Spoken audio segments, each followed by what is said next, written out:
होता है मन पे, मन और मैं पे।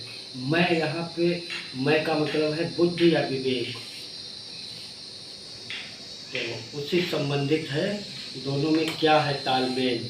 तो मन कुछ और सोचता है, बुद्धि कुछ और सोचती है। मन सपने देखता है तो बुद्धि उसके पीछे चलती है उसको पूरा करने के लिए। तो दोनों में संग्राम भी है, आपस में सफर भी है, विरोध भी दिख रहा है। ये सब इसके माध्यम से बताया गया है। तो चलिए शुरू करते हैं। मन कहता कुछ और है और मैं कहता कुछ और हूँ। देखिएगा, सुनिएगा, समझिएगा। मन कहता कुछ और है, मैं कहता कुछ और हूँ। मन और मैं के चक्कर में पड़े हुए सब लोग हैं। यानी मन कुछ और कह रहा है, मैं कुछ और। दोनों में जो है विरोधाभास है और दोनों इसी मन और मैं के चक्कर में लगे हुए हैं। मन नेगेटिव सोचता है तो बुद्धि उसको रोकती है, नहीं नहीं ये नहीं, इस तरीके से। तो इसी के चक्कर में सब लोग पड़े हुए हैं।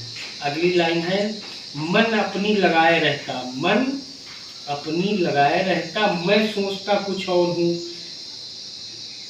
मन अपनी लगाए रहता, मैं सोचता कुछ और हूँ। मन और मैं के द्वंद्व में जीतता कोई और है। यानी मन अपनी लगाए रहता है और जो बुद्धि है, यहाँ पे मैं का मतलब है बुद्धि, विवेक, वो सोचता कुछ और है और दोनों का द्वंद्व चल रहा, जीतता कोई और है।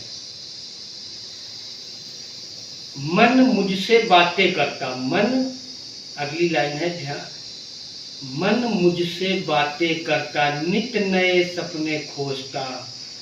कुछ मन की होती है, मैं भी कहाँ पीछे रहता हूँ। बता रहा है, इसमें बताया गया है कि मन मुझसे बातें करता, सपने भी मन खूब देखता, ये वो। कुछ मन की होती है, भाई मन के अनुसार कुछ हो जाता, बाद में पछतावा होता है कि मैं भी कहाँ पीछे रहता हूँ। तो मैं मतलब बुद्धि भी कह रही कि वो जब इधर उधर भागने लगता है तो मैं भी उसको पकड़ के लाता हूँ। मन और मैं का संग्राम जीवन की धारा में चलता। कभी मैं मन के संग बहता, कभी मन मेरे पीछे चलता। यानी दोनों का संग्राम छिड़ा हुआ, युद्ध छिड़ा हुआ है जीवन की धारा में, जीवन चक्र में। तो क्या है कि मन के संग बह रही है कभी बुद्धि, कभी मन को बुद्धि अपने अनुसार चला रही है। ये होता रहता सभी के साथ। अगली लाइन है, मन की मुरादें पूरी हों, मन की मुरादें पूरी हो तो खुशियों की बौछार हो। भी मन में कोई ऐसी इच्छा हो, पूरी हो जाए तो क्या है, कूदे कूदे फिरोगे, ये बताया गया। मैं अपने सपनों के संग साकार होते विचार है, मैं अपने सपनों के संग, वो साकार होते विचार हूँ। मैं कह रहा कि मेरा जो मैं यानी बुद्धि इसमें कह रही है कि मेरे जो सपने हैं अगर वो साकार होते हैं तो और ज़्यादा खुशी होती है। मन और मैं का ये सफ़र, मन और मैं का ये सफ़र एक दूसरे के संग संग, दोनों एक साथ चलते हैं। कभी दूरी कभी करीब, फिर भी एक दूसरे के रंग। मन और मैं का ये सफ़र एक दूसरे के संग संग, कभी दूरी कभी करीब, फिर भी एक दूसरे के रंग।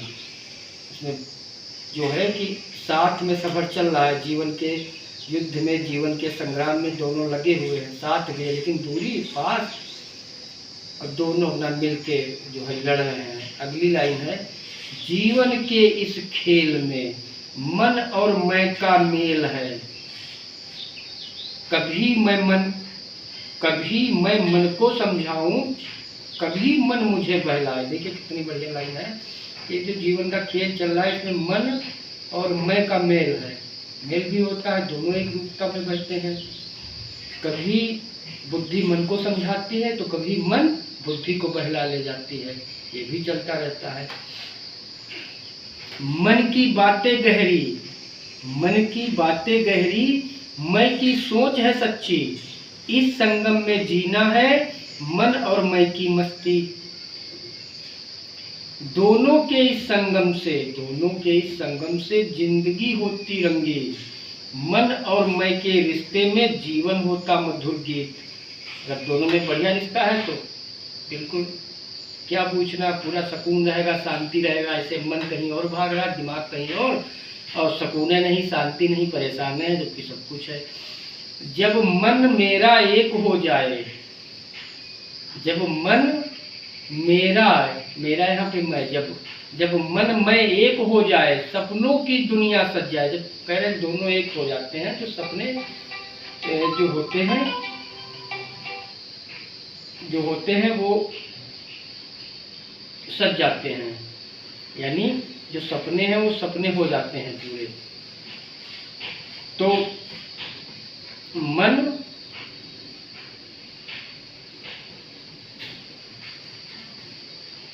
जब मन और मैं एक हो जाए, सपनों की दुनिया सज जाए। फिर आगे क्या है इसमें, अब नहीं रहेगा द्वंद्व कोई, उसके बाद कोई द्वंद्व नहीं रहेगा। मन और बुद्धि यदि एक हो जाए, मिल जाए, एक जैसा रणनीति बनाए, एक जैसे सोचे, फिर कोई द्वंद्व नहीं रहेगा, कोई विचारों में भिन्नता नहीं रहेगी दोनों के, कि मन कुछ और सोच रहा, मैं कुछ और सोच रहा हूँ। एक विचार होंगे तो जो सफलता भी मिलेगी, जीवन में शांति भी आएगी। फिर आगे लिखा है, सिर्फ प्रेम की बगिया महकाए। अगर एक हो जाए तो प्रेम की बगिया महकेगी, सुकून शांति रहेगा, मन भी खुश, बुद्धि भी खुश, दोनों का तालमेल हो गया, दोनों आराम से। भाई इसमें परेशानी होती है तब जब मन अलग भाग रहा हो, दिमाग अलग, मन कुछ और सोच रहा हो, दिमाग कुछ और। इसी पे है ये कविता। अब आगे क्या है, मन और मैं के इस खेल में छिपा है एक रहस्य महान, जो समझे इस रहस्य को वही बने जीवन का विद्वान। इस खेल है, एक रहस्य है, जो इसको समझ जाता है वो विजेता बन जाता है, वो जीत जाता है, उसको सही तरीके से जीना आ जाता है, वो उसी को विद्वान कहा गया, जो सही तरीके से जीना जिसको आ जाए। मन और मैं का संवाद करता है जीवन को रोशन, जब दोनों मिलकर गए जीवन बन जाए मधुर राग। ये भी कह रहा कि अगर इनका आपस में संवाद एक हो जाए, दोनों मिल जाए, एक जैसा सोचे, एक जैसा दृष्टिकोण हो। अब दृष्टिकोण मन का अलग है, दिमाग का अलग है, दो चला, दिमाग कुछ और, मन कुछ और, दोनों जब मिल जाएंगे तो जीवन तो संगीत हो जाएगा, मधुर हो जाएगा, मजा आएगा जीने में, संतोष आ जाएगा। तो आगे क्या है कि आओ हम सब मिलकर मन और मैं को जाने, इस यात्रा में एक दूसरे का सच्चा साथ निभाएं। यानी हम सबको मिलके मन को जानना चाहिए और बुद्धि विवेक को भी जानना चाहिए। फिर इन दोनों को एक रास्ते पे लाया चाहिए, एक सोच पे लाया जाए, ताकि एक सच्चा साथ जो है हो सके इन दोनों का, ताकि जीवन में उन्नति हो, आगे बढ़े और जिंदगी की परिभाषा बदले। आगे है, इस मेल से जो निकलेगा वही असली रचना होगी। इस मेल से, यानी दोनों का जब मेल हो जाएगा मैं और बुद्धि का, तो वही असली रचना होगी। मन और मैं के संगम से जिंदगी की परिभाषा होगी। जब दोनों मिलेंगे तो जिंदगी बढ़िया चलेगी, खुशनुमा जिंदगी चलेगी, मस्त जिंदगी चलेगी। जो चीज़ें हैं उसी में खुश, आगे के लिए अगर प्रयास भी है तो बुद्धि और मन दोनों मिलके प्रयास, सार्थक तरीके से, अच्छी रणनीति बना के उस तरीके से काम करना है। लेकिन जब दोनों अलग अलग बह रहे हैं, एक अलग दिशा में जा रहा है, एक अलग दिशा में जा रहा है, तो संभव नहीं है, तो परेशान ही रहेगा, तो शांति आएगी कहाँ से, एकाग्रता नहीं रहेगी, धैर्य नहीं रहेगा, सहनशीलता नहीं रहेगी। तो मन और बुद्धि अगर एक हो जाए तो जीवन की गाड़ी सही हो जाएगी। इसी को इस कविता के माध्यम से बताया गया है। धन्यवाद।